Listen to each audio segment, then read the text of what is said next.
Hello, welcome to the HotDoc.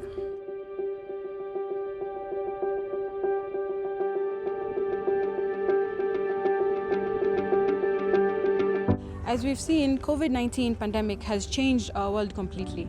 We've had good times and bad times, but the most important change is the attention it brought to mental health and well-being.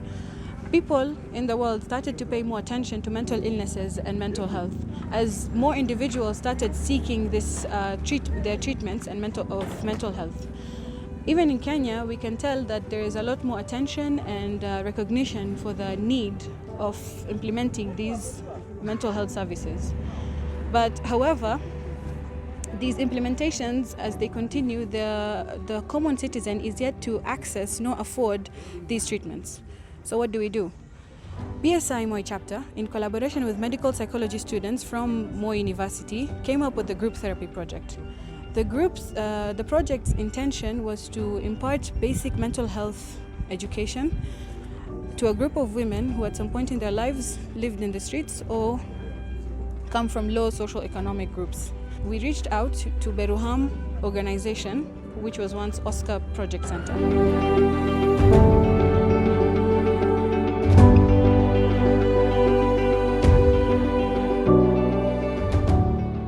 My name is Dominic Makori.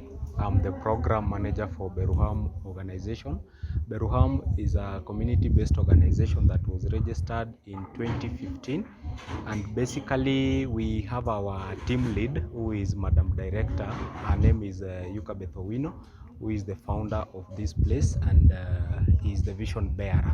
Basically what we do, we are serving the street connected children and youths to ensure that they are getting services from our end. In terms of those who would want to go back home, we reintegrate and we reunite them with their parents and the relatives who are available.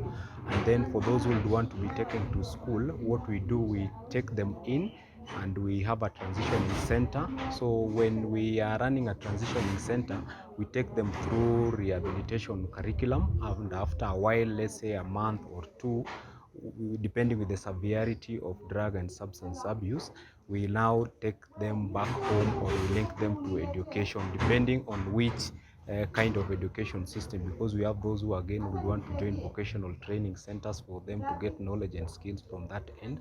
And at the same time, we have a women group that the street connected mothers and girls, they are coming in to save money for them to start business, and then we equip them with microfinance knowledge, and we take them through how to make a profitable business and to avoid losses. To some extent now they can be able to be self-reliant and to take care of their family and take care of their children. And on Mondays we have the chama for the women and girls from the streets. They come and save money, and as you can see there, they are counting their money to ensure that it has gone to the bank to be deposited in the right way. So once they save the amount of money that they have saved, it is supposed to be deposited the same day, and the receipt is returned to the office. We have different kind of running programs that we are having, and as you can see, we are farming vegetables, that is sukuma wiki. So to ensure that the people who are supporting us, like Mfalme Millers, they normally give us maize flour, and we now take the vegetables from the farm, at least to cut the cost down and for us to be self-reliant. And at the same time, we have, these are the classes that we normally do the activities in for our women whenever we're having training that they can't sit under the tent. And then when we have like group and individual counseling, it is done from that end. We have street connected children and youths in various categories. And for the street girls and mothers, they are the ones who have been having issues to do with mental health. And we've been partnering with Moi University Beyond Science Initiative program that started with Aliyah and the team. And currently it is rolling over to the next leadership that we are having, basically to ensure the past experiences and the exposure that women have been having on the streets, they are trying to get out of their past experiences and to cope. So it has been a challenge, and for them to cope, it really needs the session of mental health for them to be talked to, for them to understand how to control all these issues and to cope with them. So, and we really thank the BSI team that has come in, and the way the first lot have gone through the mental health sessions, and they are really doing good. And for our expectation, we would want a place whereby we will have the street girls and mothers now mentoring the others from the street in terms of how to handle the issues to do with psychological and counseling among themselves. For the group therapy sessions, we had eclectic form of therapies whereby we incorporated CBT, ACT, PCT, and Gestalt therapies, only to mention but a few. This helped us incorporate various techniques that helped us meet the individual's needs and deal with the issues that they had presented.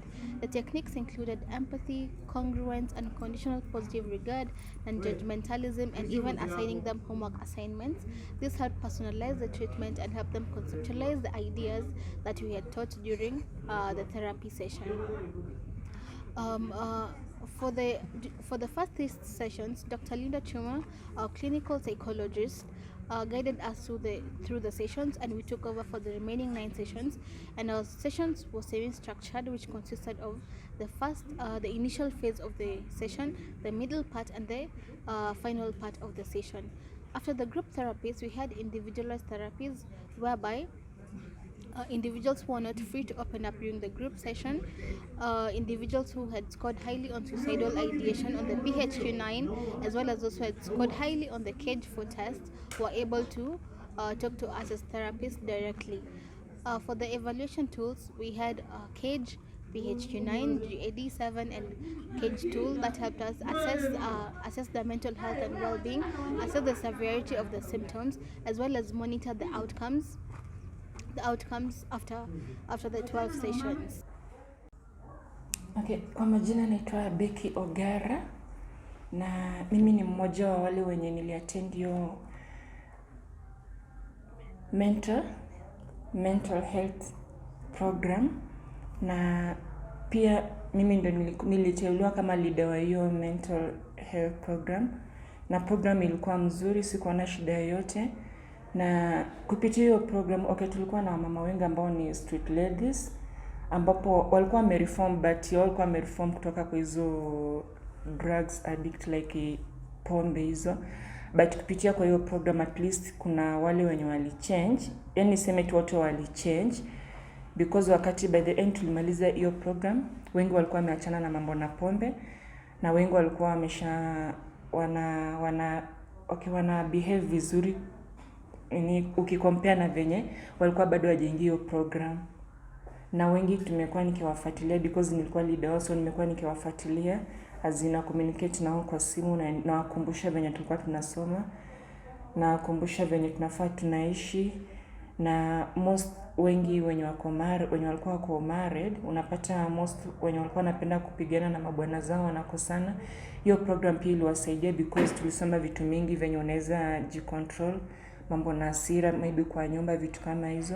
So at least iliwasaidia, na wengine saizi wanashuhudia wakisema kwamba wanaishi poa na wanaume zao, because wakati wanapokosana wanakumbuka hiyo masomo yenye tulikuwa tunasoma, at least sasa wanajua venye wanajicontrol. Alafu expectation yangu ni naweza tamani sana maybe hiyo program kama inaweza rudiwa, alafu tena tuchukue wamama wengine, ladies wengine wenye wako street, wenye wako more addicted to those drugs, na wenye maybe wana misuse maisha yao, maybe kufanya ngono na watu tofauti. At least hiyo program ikirudi, alafu tuwatafute, tuanze hiyo program nao, maybe itawasaidia pia. Mimi kwa majina naitwa Florence Mkade. Kwa hii mafunzo ya therapy, bedhe ilinisaidia sana. Ilinisaidia mimi, jamii yangu, na familia. Pia marafiki imenisaidia sana, kwa sababu tangu nianze nimeona exchange kwa sababu sasa ninaweza jicontrol mwenyewe, na ninaweza pia mwenzangu mawaida kuhusu na maisha, kuhusu na vile anaweza kaa akiwa na stress, naweza mu-advise at least. Pia mimi nimekuwa nimekuwa social na watu. By the way imenisaidia kwanza sana kwa familia yangu, kwa sababu sasa ninaweza run off na hao, kama kuna shida naweza handle na hao na wanisikie na mimi niwasikie. Pia kitu ingine imenisaidia mimi na mzee. By the way tulikuwa kama kuna shida kwa nyumba tulikuwa tunagombana hivyo, mwingine anakuwa juu, nikiona imekuwa mbaya natoka ama nenda tu kwa room na relax. Nafanya zile practice tulifunzwa, kama niyo ku breathe in mara 5 na breathe, ama nakaa tu ninaona niko place tu poa na relax na cool down, narudi sawa. Nikirudi sawa narudi, kama nilikuwa na makosa mimi naomba msamaha, nisamehe. Kitu kingine nikajifunza pia, watoto yangu ni mzuri kuwasikiza, kwa sababu wanataka msaada kwangu. So wakikosa huwa nawasikiza, shida ilikuwa wapi, tuna handle pamoja.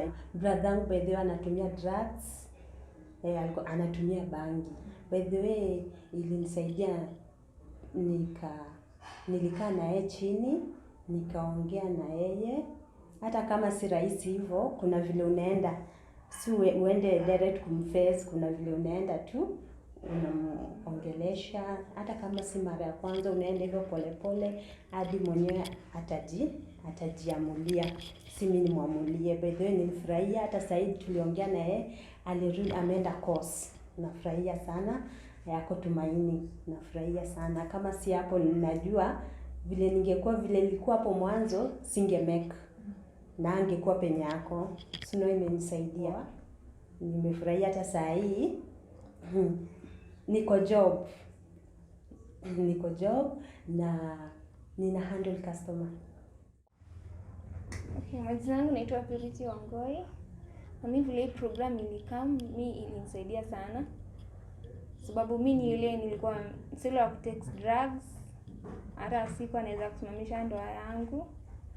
But vile ilikuja imenisaidia. Saizi mimi niko na ndoa yangu iko sawa na nimekuwa mama mzuri na chunga watoto wangu poa. Hii program imenisaidia tu sana.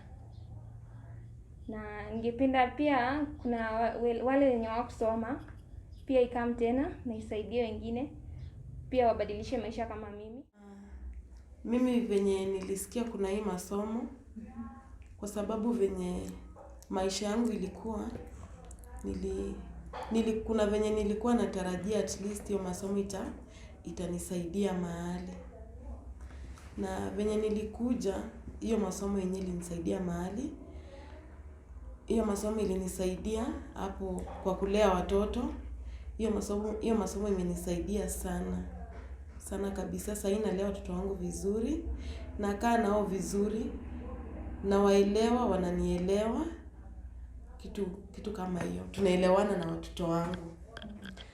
Na mimi ningependa kama itarudi tena, wenye kusoma kuhusu watoto wasome, wafunzwe, waelewe. Kwa sababu watoto wengi wanadhulumiwa huku nje, wazazi wajui haki za watoto, wajui pia watoto wako na haki zao. Sasa wazazi wakifunzwa, at least watoto wengi watalelewa kwa msingi bora. Kwa sababu mzazi anakosa kuelewa mtoto, wanashindana hapo, ndio unapata mtoto anajikuta street. Na mzazi akielewa mtoto na mtoto aelewe mzazi, hapo maisha iko sawa. At least kuna kuelewana hapo katikati. Okay, cha kuongezea kwa hiyo masomo ilisaidia wamama wengi sana hiyo mambo na kurelax stress, because unapata for youths in relationship watu wanauana, wanadungana mavisu, lazima wanapoiziana because of stress kwa manyumba, sana kwa ndoa. Au maybe unapata tu mtu amegombana na kitu yenye maybe ingesuluhisha, maybe angeseek counsel from watu wengine, and the solution, then aendelee na maisha. But because of stress, watu wengi wamekuwa wakiuana, mtu anakufa hivyo sababu hajaenda kutafuta usaidizi wa mafunzo, lakini mafunzo at least imesaidia. Some of the major topics discussed during the group therapy sessions included the concept of self-awareness and self-esteem, common mental health illnesses such as depression and anxiety, relaxation techniques, communication and how to enhance it, child rearing ways and how to enhance the relationship with a child, topics such as HIV and AIDS and its stigma and how to live with people living with HIV and AIDS, the topic of infidelity and domestic violence, gender-based violence and various ways to deal with it, substance use and addiction, and of course we encouraged openness in communication, empathy and empowerment. They were also encouraged to share their own insight and motivate each other. The participants remained consistent and reported a positive feedback on the therapy session. A major change was seen on the reduction of the anxiety levels, followed by a general decrease in the depressive symptoms. There was a slight noticeable change on the post-traumatic symptoms, especially the intrusive symptoms and the negative mood and affect symptoms. In contrast, the results for the cage test remained constant. Only a few participants had ongoing substance use, as majority had either remitted or abstained from the use of substance. There was an improvement in participants' attitudes towards mental health and general problem-solving techniques. They were empowered and encouraged to try and build themselves and also appreciate themselves from where they were. One of the most eye-catching things about this project was that there was a positive correlation between attendance and performance with a positive reduction of symptoms. What we aim to do as medical psychologists is to try and train some of the participants to become peer counselors, so that they can also help women and also reach the grassroots level of the population. More of the same projects are welcomed, so that we can try to improve also the well-being of more women from the streets.